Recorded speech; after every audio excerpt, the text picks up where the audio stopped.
আমি মোহাম্মদ সাইদুল ইসলাম, গ্রাম রায়েরবাকাই, চরপাড়া, মেলান্দহ থানা। আমি বাজার থেকে এসে বাজারজাতকারী 2 কেজি রানী ধান আনার পর চাষ করছি। চাষ করার পর এটা গুছা মজবুত এবং অল্প মেয়াদি ধান। এটি রোগবালাই কম এবং প্রতিটা ধানে 15 থেকে 16টা করে শীষ এবং কি এই ধানগুলা শক্ত মজবুত, ঝড় বৃষ্টিতে শুয়ে পড়ে না এবং কি খাড়া।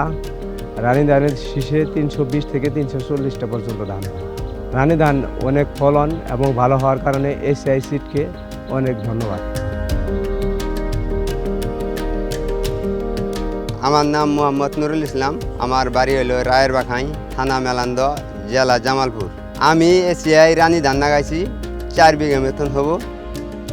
তা থেকে 15টা করে কুশি আছে। প্রতি সোয়া মতনে 10-15টা করে সিজাও বাড়াইছে। এসিআই রানী ধান ফলনে ভালো আছে, রোগবালাইও নাই। এসিআই রানী ধান আমি যে 4 বিঘা জমি মতন যে চাষ করছি, কোনো কীটনাশক বিষ কোনো কিচ্ছুই দেয় নাই। আল্লাহ রহম ফলনে মোটামুটি আশা করেন যায় যে ভালোই হবো। আমি এসিআই রানী ধান আবাদ করে এবার আমি সন্তুষ্ট হয়েছি। এসিআই কোম্পানির তো রানী ধান নেওয়াতে সবচেয়ে ফলনেও বেশি হয়েছে। এসিআই কোম্পানি ধন্যবাদ দিলাম আমি। রানী ধান চিকন জাতের ধান।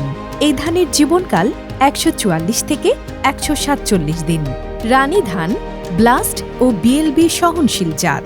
রানী ধানের শীষে চিটা হয় না এবং একর প্রতি ফলন 100 থেকে 105 মণ।